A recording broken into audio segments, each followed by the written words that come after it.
I never tell my age. Tough at my age to be bah là ça va tu parlais comme ça bah oui tu me fais hacher j'en peux plus là tu me niquais. Being an actor is being in love every day. Years I haven't been back, but it's my dream one day to come back. So bagus. And I love your cinema now.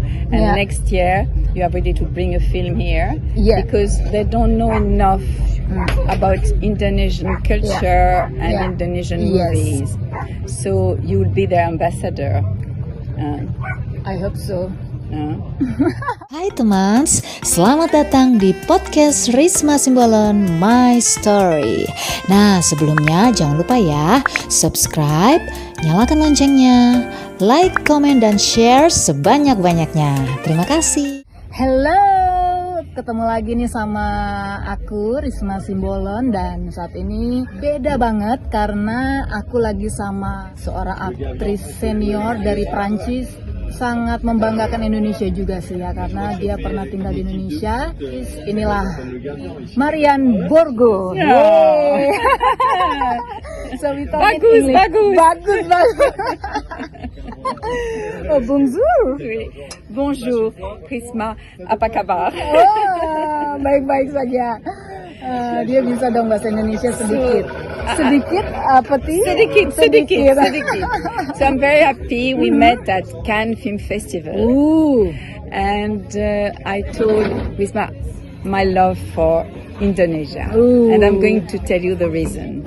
It was many years ago. It was exactly in 76. 76? Yes. I was in Baga. Baga? Yes. In Kuta, Bali. Bali, as a happy tourist. How old were you there? I never tell my age. but I'm 76. Yeah. Okay, let's count now. And I met at a cremation. Ah. The one who was going to become my husband was a BBC filmmaker. His name was Michael McIntyre. Michael McIntyre. Yes. And the reason is because he was going to make a film about the Ramayana. And as you know, it is in Bali that you have the crusade of the Hindu civilization.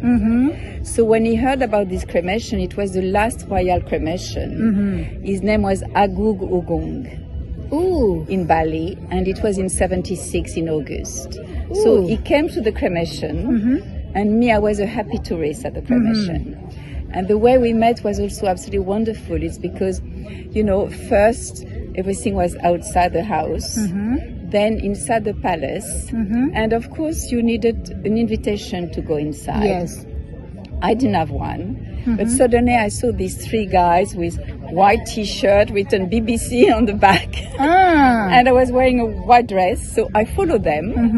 And then someone stopped me and I said, oh, I'm the BBC assistant.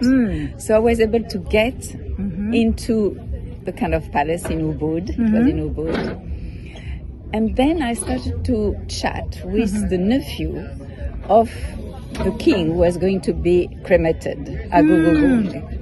And at some moment, all the pedandas of the island had come for the ceremony.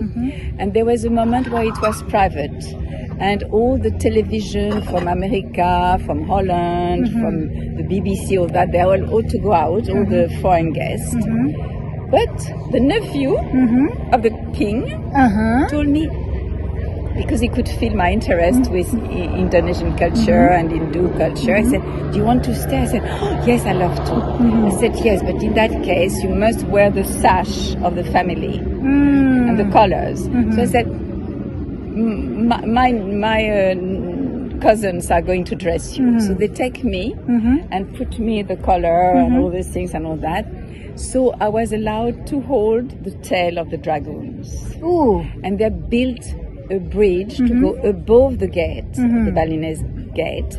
And then we were climbing on the top. And when we came down, the first word I said to the one who was going to be my husband, I said, I'm sorry, you missed the best. Ooh. But for many years, I've been coming back to to Bali, and I really loved Indonesia very, very much. Then I married my English husband, and at that time I was mainly a stage actress in France. Yeah. And every year, I was in a new play. Is the reason it took me so many years to say yes, because I was very busy with my career. And because then you're very beautiful. No, but suddenly and many choices of men. No. Only my choice was for a beautiful part. I was never interested with men, but I was interested to play a good character, a strong character, because I was never happy with myself. I always needed to disguise and to be an actress. Yeah. So because of my marriage to Michael McIntyre, I moved to London, and I started to work quite a lot in England. In fact, I did beautiful work with someone called Carol Wiseman. We won 6 BAFTA awards in different series. Yes, like Little Princess. I was also playing the lead in Question of Guilt, Adelaide Bartlett. Then in Pictures, it was a co-production with America. So I was very lucky and very fortunate to do very, very good work in England. Never movies, but television, big televisions. And so I've been shifting my life between France and England. And I discovered India also with my husband when he was shooting Spirit of Asia, where he shot also in Bali. So it was documentary? It was a 6-part documentary for the BBC called Spirit of Asia, and it was about the Ramayana. Ah, okay. So of course it started in the Himalayas, then all through India, all the beautiful, ceremonies all over India. Yeah. Then Thailand, Malaysia, and Burma, and ending in Bali, because Bali has kept the most vivid secrets of the Hindu religion. Yes. So can you tell us, how did you start your career until now? I think more than 60 years. Yes, 56. 50, oh, just a little bit guessing. Yes. So how did you start? Well, I started like most French actors by going to private schools. So I went to René Simon, who was very well known. Then I prepared the concours for the Centre d'Art Dramatique, Rue Blanche. And after, I prepared the concours for the Conservatoire National d'Art Dramatique, which is... It's like a acting school? Yes, but it is a national one. And the Conservatoire is very difficult because every year you have about 1,000 people who are trying to get in, but they have only 26 seats. Yeah?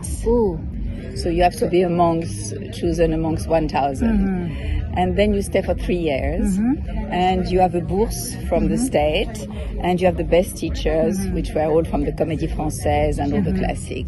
And I was very lucky to work with people like Jean Meyer, Robert Manuel, Georges Chamara, Lise Delamarre, but the best of all, Jean-Laurent Cochet. Ah, yeah? Jean-Laurent Cochet was the master of all of us. When you speak about Huppert, Depardieu, Dusselier, Azéma, all that, they were always Cochet. So also he was a director, and luckily he cast me in several very good plays where I played big leads. So everything started by that point. Yes. It's like a musician or like a dancer. You have really to work on classic plays and works, and then after you become modern. Yeah. So I was very lucky to have grabbed the best of that time. Yeah. I've always been insecure as an actress because I'm very classical, but now I'm in a very modern world. Commercial, yeah? Yes, I'm in a very modern world, very commercial, and so it's very tough at my age to be là ça va, tu parlais comme ça, oui tu j'en peux plus là, tu me niquais. So what do you mean you're very classical? It's like you join theater? Yes, but when I say I'm classical, if you work only with the classics, you have a certain way of pronouncing French. So my articulation in French is totally classic and impeccable. So of course, if I want to be really modern and trash, I have to work on it. Because it's not natural for me. Yes.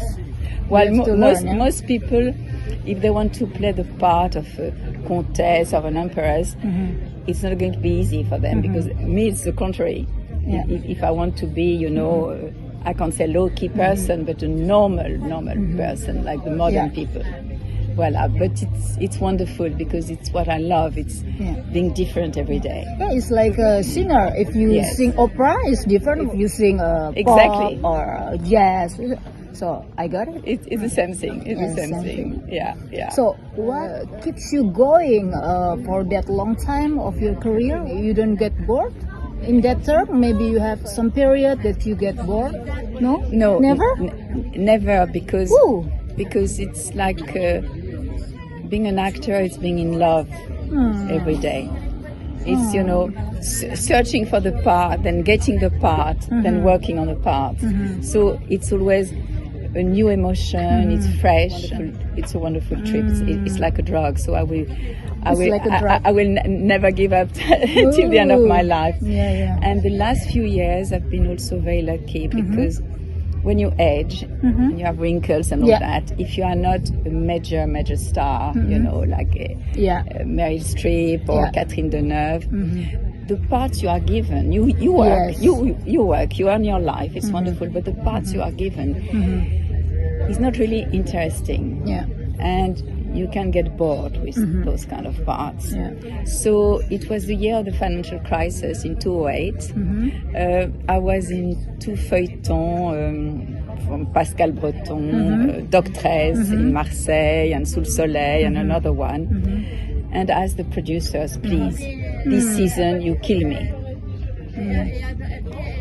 Because I wanted to do like the hippies and spend 5 months in Goa.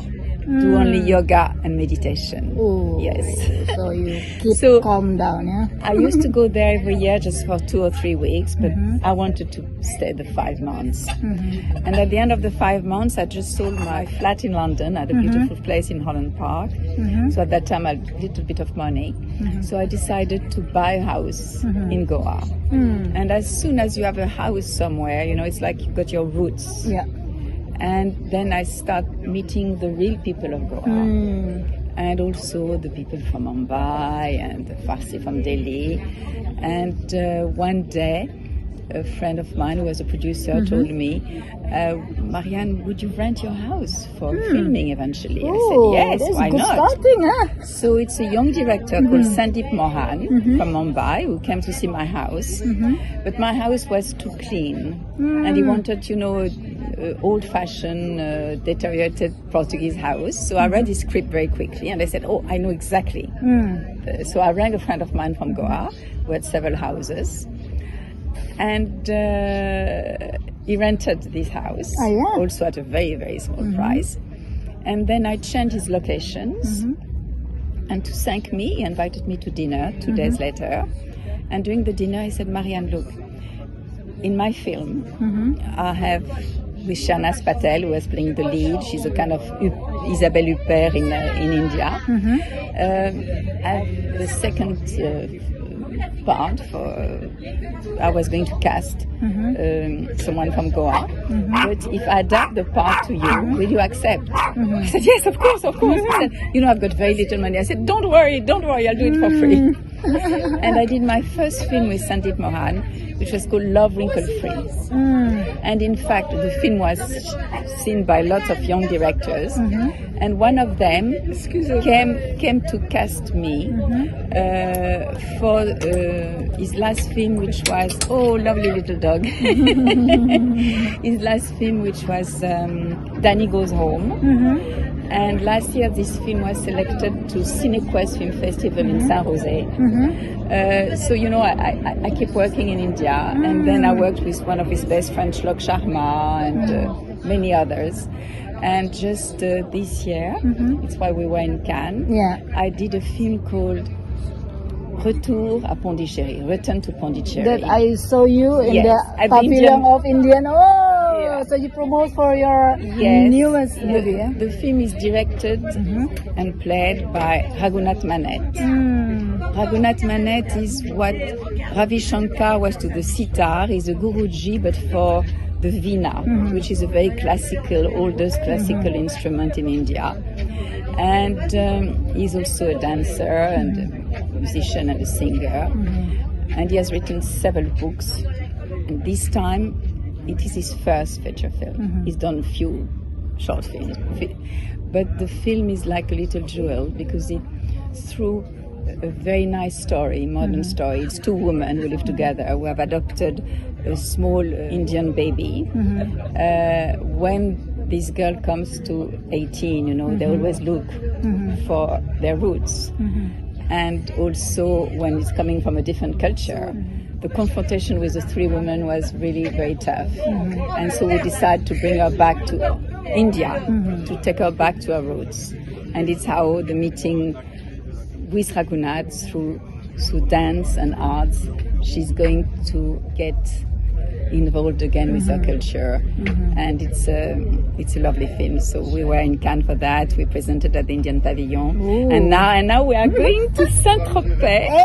Yes, Saint-Tropez next week, because from the 31st to the 2nd of June, it is the second edition of a festival called Nirvana Film Festival in Saint-Tropez. In Saint-Tropez, which has been started by the family Allard, and Henri Allard, who is very well known. He's written several books, Le Généralissime, who was himself is a general from Napoleon, and he was married to an Indian Sikh princess. So they are also going to make this film next year. But anyhow, the festival was started by the mairie of Saint-Tropez and by someone very well known in India called Bhuvan Lal, who has written many books and who is an expert on cinema. And the film will be the opening film at the Nirvana Film Festival on the 31st of May. So please do come on the 31st of May to Saint-Tropez. If you invite me, I will come. Yes. With Dominica. So when are you coming back to Indonesia and make your movie, maybe the next movie? Alors, I challenge you, I would love to, because with my husband, when he did Spirit of Asia, and after he did also another film called The New Pacific and all that, he has filmed in many places, you know, in Timor and everywhere. Oh yeah? Yes, we've been to many islands in Indonesia. And even he also shot in Indonesia for the cosmic joke of 5,000 days to save the planet. So we've been done about 4 films in Indonesia. So of course, it's many years I haven't been back, but it's my dream one day to come back. So bagus. Because Indonesia now, you know, maybe you left Indonesia more than 10-20 years ago, but now it's completely different. I haven't been back. Last time I went was in 91. See, 91. Now is more than 30 years, 35 years. You have to come back. Yes. I think I will have a big shock, but I'm happy to. I followed, you know, the evolution of Indonesia, and I know. And Let me know. And I love your cinema now. And next year, you are ready to bring a film here. Yeah. Because they don't know enough about Indonesian culture and Indonesian movies. So you will be their ambassador. I hope so. So now it's your part, because I know you've been acting and doing plenty of lovely things.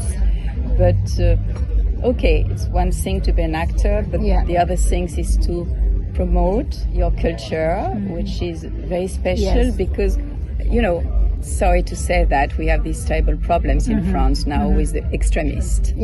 And I wanted to mention the Muslims extremists we have in France. We can be very dangerous. When I was in Indonesia, I've never had any fear, and I always had this wonderful connection with the two culture, because you have the Hindu culture and the Muslim culture. Yes. But I could never see one difference. We are friends, we are family. Exactly. I can say we are family. Exactly. One nation. You are one nation. That's our symbol. One nation, one language. Yes. One country. Oh, we are family. No problem. Oh, I have a last story to tell you. It was so wonderful.